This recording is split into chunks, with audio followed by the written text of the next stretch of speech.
I am not 100% with this makeup, but we're just gonna deal with it. By the way, if I look really tired, that's probably because I am. I feel like I'm going to school, just how I'm dressed. Hey, it's Mel. I hope that you're doing well, and in today's video we're going to be talking about a true crime case involving the death of a young woman by the name of Betty Shanks. To this day the case remains unsolved, though it still remains open, and Betty's killer to this day has not been named or found. This case occurred in Australia in 1952, but before we get into today's video, let me just give you a quick warning. This video may contain graphic descriptions of crime scenes, talk of violence and abuse. Viewer discretion is advised, and if anyone is watching this around kids, I suggest you put headphones in. With that said and done, let's get into today's unsolved video. Betty Shanks was born in 1930 in Wilston, Queensland, Australia.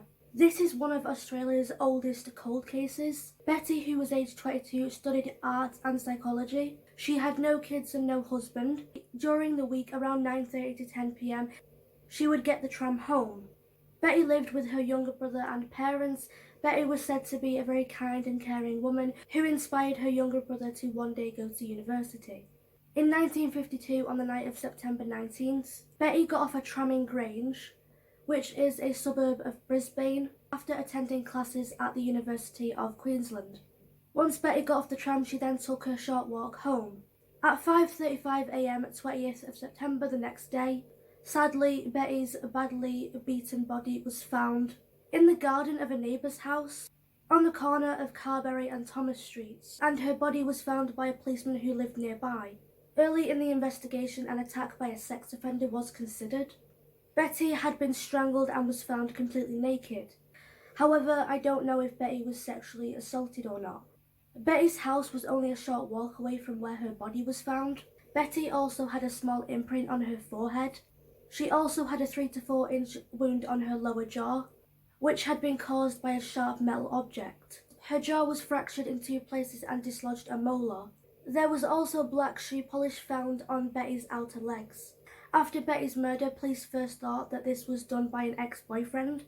However, Betty's close friend, Betty McDougall, told police that Betty did not have a boyfriend or any male friends within the last 12 months.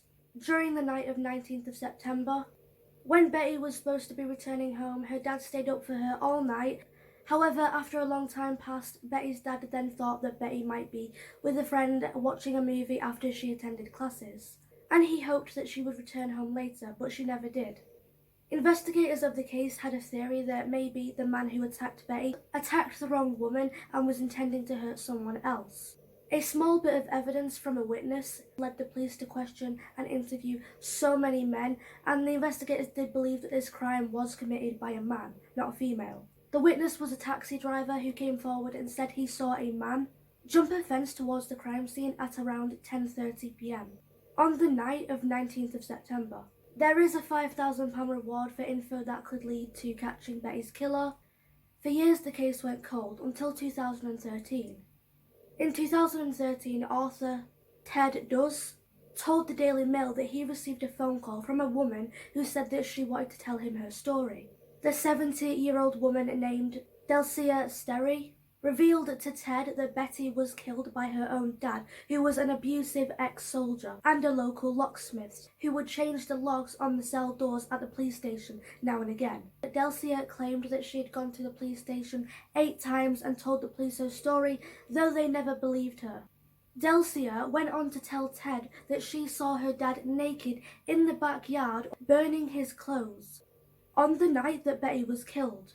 Delcia was forced by her dad to scrub blood and tissue from the soles of his leather boots. At first, Delcia did not realise it was blood she was scrubbing away, and bear in mind it's dark, it's at night, you can't really see much. This is really disturbing and sad, but Delcia also claimed that she had been sexually groomed by her own dad at a young age, and one time fell pregnant, ran away from home in order to live with nuns in Sydney at the Mater Hospital.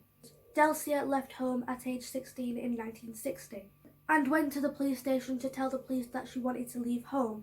Now, when the police questioned Delcia why she wanted to leave home, her response was, quote, "I have to, or else my dad will kill me, just like he killed Betty Shanks," end quote. Again, police did not believe her story and told her to not say horrible things about her own dad. The police basically backed her dad up. In 2014, author Ted wrote a book called, quote, "I Know Who Killed Betty Shanks," end quote, and it was based on a story that Delcia had told him. To back up the theory that Delcia's dad was the killer, on the night that Betty was killed, 3 eyewitnesses reported to the police seeing a man in a brown suit at the tram station, waiting for a passenger to get off the tram.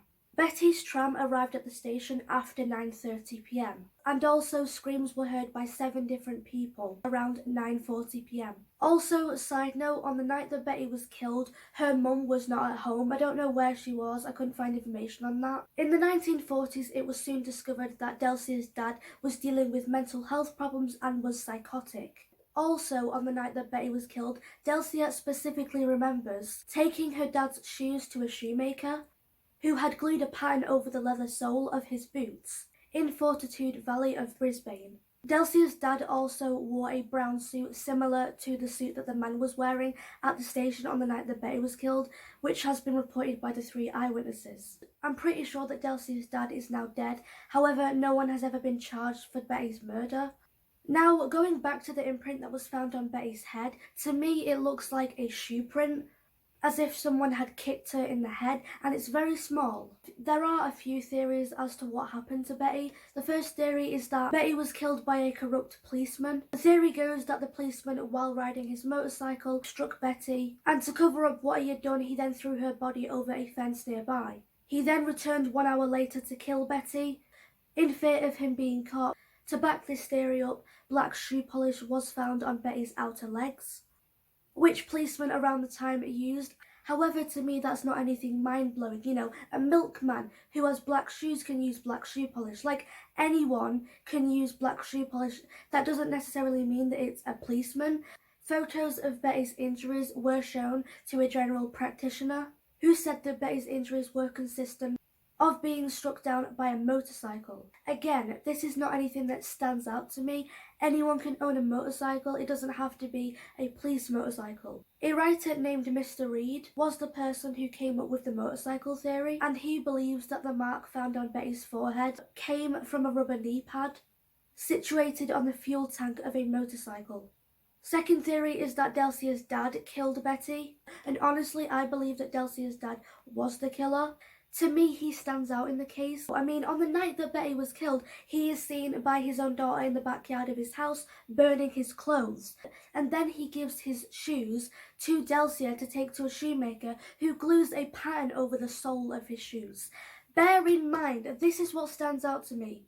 Why, of all the times that you could get your shoes sorted out, you choose to do that? I believe it was the day after or on the night of Betty's murder. You then choose to get your shoes fixed. Like, is it not odd? I believe this mark on Betty's head, which does look like a shoe print, it may belong to Delcia's dad. An ex-FBI agent believes that Betty was killed between 9:32 and 9:53 p.m. and her body was then dragged to the back of the house. Anyway, that is the unsolved murder of Betty Shanks. I hope it does get solved. I mean, Betty was 22 when she lost her life. All I'm going to say is rest in peace, Betty. I haven't done one of these videos in a while. Thank you so much for watching. Take care. Bye.